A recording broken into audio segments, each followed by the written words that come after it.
Also new at 6 tonight, the American Association of State Highway and Transportation Officials says that $1 spent maintaining roads today can save as much as $14 rebuilding bad roads in the future. So with dwindling transportation funds, is every tax dollar being spent wisely? In tonight's You Paid For It, we read the road signs ahead. These signs first caught our attention. Along I-5 northbound, just before Woodburn, ODOT was replacing an older sign with a new one. The older one seemed just fine. That's the one in the front, certainly in better shape than this sign welcoming drivers to Portland.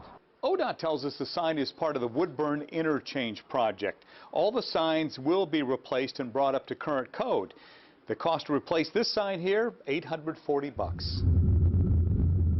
That got us thinking about how much money is spent on signs along our highways. It's the price we pay to help us get where we're going.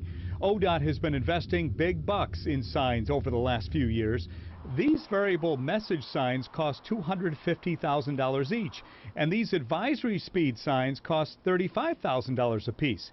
It's part of a plan to make the highways intelligent, giving drivers information about slowdowns and alternate routes.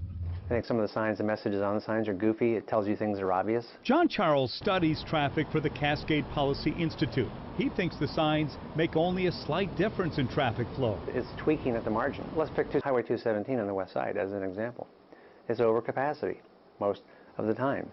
You can't tweak your way out of the problem. What about just maintaining the roads? In a 2014 report titled Rough Roads, ODOT says the current 20-year forecast budget for the state highway system is insufficient to preserve and maintain pavement and bridges in their current good condition. Why not take those dollars and instead of putting them to signs, putting them to the roads? There's a lot of demands on the highway system out there.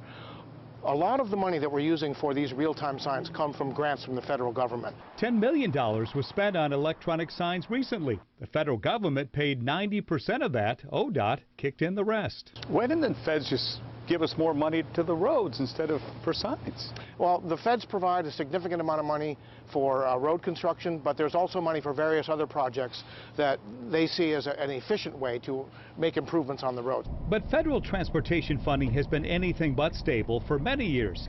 On the front page of the Department of Transportation website is a graph showing funding running out by the end of the summer. If ODOT wants to have reader boards that have changing messages, I'm not opposed to that, as long as they can prove that the signs themselves are not actually causing congestion by people trying to read them.